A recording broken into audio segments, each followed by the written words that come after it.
Philips announced that it will bring the 49-inch curved 492p8 Curilliance monitor to the United States in the fourth quarter of 2018, with an improved UHD display.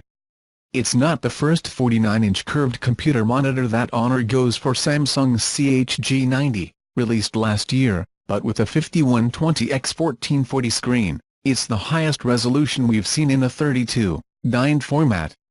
The Brilliance 492p8 was originally announced at IFA last summer with a more pedestrian 3840x1080 screen, similar to the Samsung CHG90, but it seems that Philips has decided to raise the bet for the debut of the Brilliance 492p8 in the United States. Philips seems to focus the Brilliance 492p8 on productivity, instead of playing. There is no mention of support for AMD FreeSync or Nvidia G-Sync, nor the response time nor the update frequency. Philips offers some information about the specs, promising an 1800R curvature, brightness of up to 600 nits and a contrast ratio of up to 5001.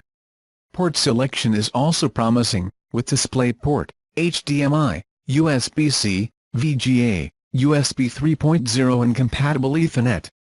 Still nothing is known about the price or the exact launch date, but it is expected to pay an extra large price for the large screen when it is released at some point at the end of the year.